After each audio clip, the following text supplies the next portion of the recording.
This is the Infinix Smart 10. It's a budget entry-level smartphone priced at 102,000 Naira, or about $65. What do you get for that price, and who is this phone for? Let's talk about all of that in today's video. Although this is a very affordable smartphone, we still get a lot in this phone's box. We get the phone, a charging adapter, a USB-A to USB-C cable, and a plastic protective case. With this phone, you wouldn't really need to spend extra on accessories, except maybe on wired earphones, because these don't come with that. For the price though, you're definitely getting a lot in this phone's box, a lot more than some even more expensive smartphones. Coming from the Smart 9, Infinix switched things up a bit in the design department. They made the camera module much smaller and moved the flashlight outside the module. I see a lot of people loving this new design because of how simple and clean it is, because of the matte finish on the rear, and also because it looks like the iPhone 16. You see it too, right? For colors, we get black, grey, gold, and blue. This black is quite nice, but I think the blue would have looked better. On the right side of this phone, you'd find the power and volume buttons. Yes, the power button doubles as the fingerprint sensor, and it's also decently fast. On the left side, there's a tray for your 2 nano SIM cards and an SD card. And then up top, we have one of 2 speakers. The other speaker is at the bottom, right next to the Type-C port, the mic, and the headphone jack. I have to say, this phone's speakers actually surprised me. Infinix said these speakers have a 300% louder output. I'm not quite sure what that means, but I do know that they're pretty loud. Maybe the loudest I've heard at this price point. The Smart 10 also got an IP64 dust and water resistant rating. So if you're outside and it starts raining or water pours on your phone, it should survive. This phone would also survive drops, the occasional accidental drops. But yeah, these have been tested and would survive those drops. The Infinix Smart 10 has a 6.7-inch 720p LCD display that refreshes up to 120 Hz. It has a touch sampling rate of up to 240 Hz and gets as bright as 700 nits in high brightness mode. The Smart 10 feels smooth and fluid to use. The refresh rate is adjusted depending on the app you're in and also what you're doing with the phone. But yeah, it's smooth. I watched videos as well on here, and I have to say, for an LCD display, colors look pretty good. Another thing that's pretty good is this phone software. Specifically, the AI features you get with this phone software. Falax, Infinix's AI assistant, is on here, and she can do a lot. In the Photos app, there is no image eraser, but Falax can remove people from your images, and she actually does it quite well. She can also solve math questions for you. She won't just give you an answer, but she'll tell you how she got the answer.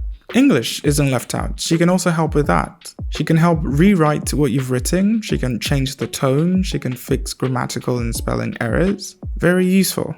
Another one I like is that you can show her a picture and then ask her questions about that picture. Same goes for your articles. You can show it to her and ask her to summarize it. The fact that you can do all of this on a phone in this budget segment is actually impressive. And yeah, for those wondering, this is running on XOS 15.1 based on Android 15. Okay, now let's talk performance. The Smart 10 is using the Unisoc T7250 processor. I've seen a couple other entry-level budget phones use the same chipset, and that's for good reason. It's one of, if not the best performance-wise, for phones at this price point. This would be able to handle your everyday smartphone needs. It might take a second or two more to get the job done, but it will get the job done. You would be able to multitask and play games, although at low to medium graphic settings, depending on how graphic intensive the game is. Now, just because I said it can play games, doesn't mean it's built for games. So this is not a gaming phone. You can't even download some games on this. If you're looking for a phone specifically to play games, you need to increase your budget. Another thing I would say is try to get the 4GB variant of this phone. That's the unit I have, the one with 4 gigs. And yeah, my experience so far has been pretty good. So if possible, try to get the 4 gig variant. Okay, what about the cameras? Well, if you look at the back of this phone, you might think it has 2 cameras, but really it's just one. And we'll come back to that camera in a bit, but first, I just want to point out that the second lens at the back is actually not a lens, it's an IR blaster. So yeah, the Smart 10 kind of doubles as a remote. Okay, now back to the cameras. There's an 8-megapixel main camera at the back and then an 8-megapixel selfie camera in front. 8 megapixels isn't a lot of megapixels. So going into this camera test, I wasn't expecting much. I was expecting this to take decent photos if you give it enough light, and that's what I got. Okay, so I'm currently shooting with the front-facing camera and the rear-facing camera of the Infinix Smart 10. I'm currently shooting in 2K 30fps. What do you guys think of the video quality of both the 8-megapixel main camera and the 8-megapixel selfie camera? Let me know what you guys think down in the comments. The Smart 10 has a huge 5000 mAh battery. It's a phone that would last the entire day and then some for most people. It's one of the things this phone is really good at. Charging, on the other hand, isn't great on here. It's not quick. It will take around 3 hours to take this phone from 0% to 100%. It's definitely one of those phones that you plug overnight and just not think much about it. The good news though is that they give you the charger and charging cable in the box. So what do you get for 102,000 Naira? Well, I think you get a phone that nails the basics, but then comes with a couple cool and useful AI features. I really do think you get a good amount of features for what you're paying. And then for the other question, who is this phone for? Well, I think it's for those who are looking for their first smartphone, especially those that would appreciate the AI features that this phone has.